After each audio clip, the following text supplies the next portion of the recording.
Divine Feminine. Today we're going to be speaking about the 5 relationships you must heal in order to heal your feminine energy and remove money blocks. Walk with me.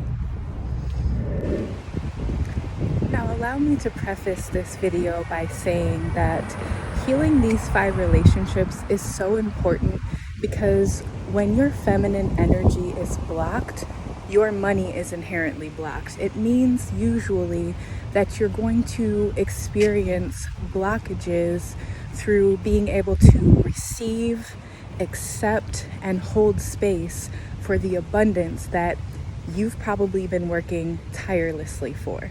So let's go ahead and get into it with number 1, and be sure to stick around for number 5 because that's a big one.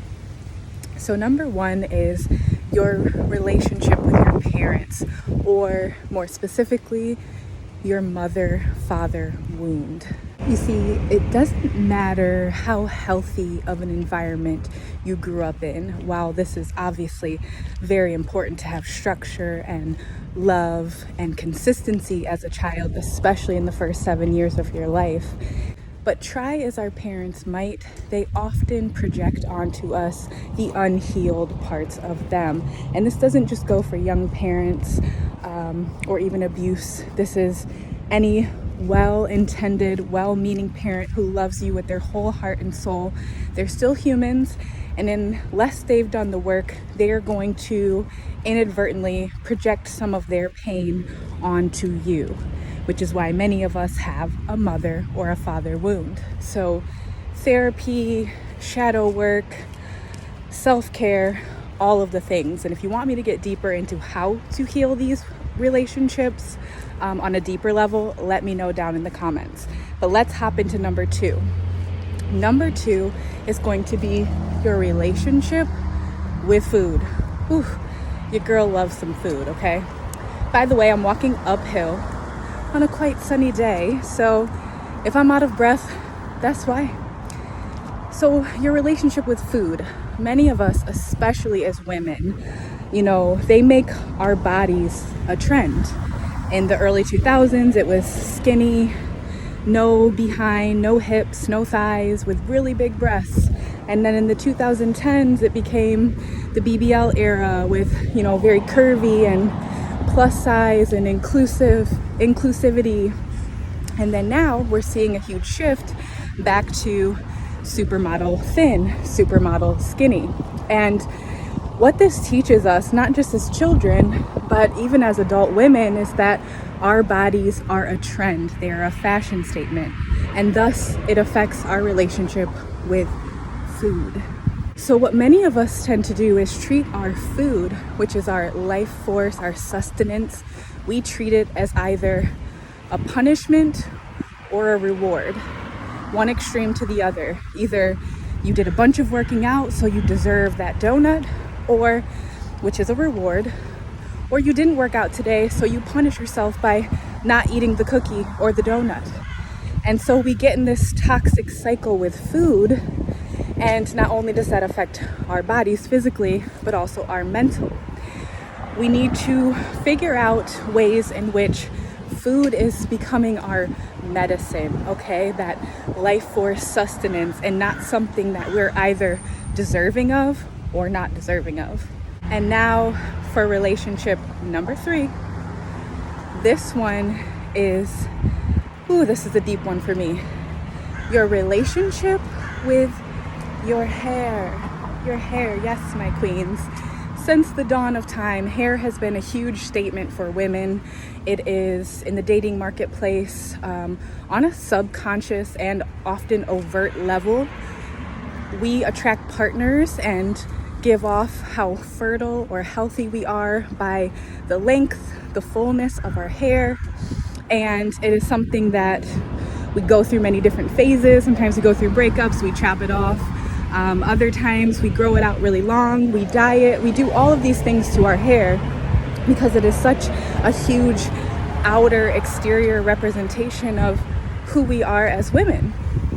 Now, this goes for any woman with any texture of hair, any race of woman, but especially for those who have textured hair, whether you're biracial woman like me. I'm Irish as well as of African descent. And for me, growing up in a predominantly white environment, my hair was the bane of my existence. I wanted long, flowy hair just like the rest of them. And careful what you wish for, because now I do have waist-length hair. I just never straighten it, so it always looks short, but it is healthy, okay? Heal and healthy. Heal thyself. So this relationship with your hair, whether it's textured like mine, curly, or silver. Maybe you're a silver fox.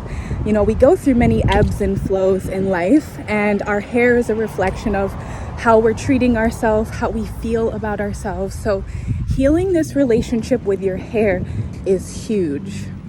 And one of the things I do, because wash and deep condition day and detangling and styling is literally a full-time, well, I should say a part-time job that I don't get paid for, I had to learn to set aside a day where my cup was full. Before I shampooed, before I deep conditioned, before I tugged a comb and brushed through my curls, I needed to be in a good state of mind. My cup needed to be full in order to treat this extension of my health with all of the love and care that it deserves. Also, and this is just a little bonus tip, be very particular with whom you let touch your hair. Your hair is your antenna into the ether, giving you those downloads, or those crown loads, as I like to call them. This is where many of our dreams and creativity come from, not just our womb space, but also from our crown. So the more love, care, and attention you give to your hair, whether it's literally if you have a fade, even if you're bald, massaging your scalp with essential oils, all of the things you can do to heal that relationship with your hair. And for many of us, hair grows in other places, especially perimenopause and menopausal women. Hair starts to grow in other places that it ain't grown before. You start losing some of it here and gaining it in places you really don't want it. But that's for an entirely different video. Let's go ahead now and move on to relationship number 4. And if you're really ready to take your healing journey to the next level, click the link in my bio to book your one-on-one Divine Feminine Alchemy coaching session with me. I look forward to connecting with you there. Number 4 very much ties in with number 1, the father, the mother wound. And this is healing the relationship with your younger self. Now, I was going to put them into one, but they deserve separate pointers, because your younger self, while yes, it is very much directly affected by your mother and father's presence or lack thereof, there are many other things that take place, like in school, that very much affect how we bloom, how we grow, and how we're nurtured. For me specifically, growing up, as I mentioned earlier, in a predominantly white environment, even though I'm half white, I was seen as the black one, right? So I would receive backhanded compliments from well-meaning people who would say things such as, "You're the hottest black girl I've ever seen." And in their minds, they were complimenting me. In my mind, it took me out of my femininity, out of being a human, and it deduced me to a race. Not only just the half of me that ceased to exist in the presence of these people, it was deeper than that. It was this idea that as beautiful as I may become, black will always be the first thing that people see. So healing that relationship with your younger self, I will give you another bonus tip here.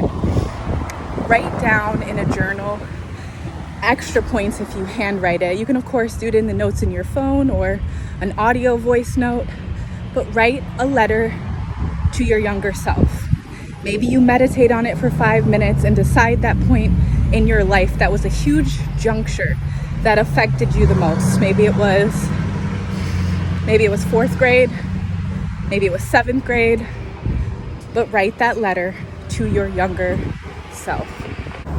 Okay, loves, we made it up the hill, so I can start. Thank you. Now that I've made it up this hill, I'm no longer breathing heavy.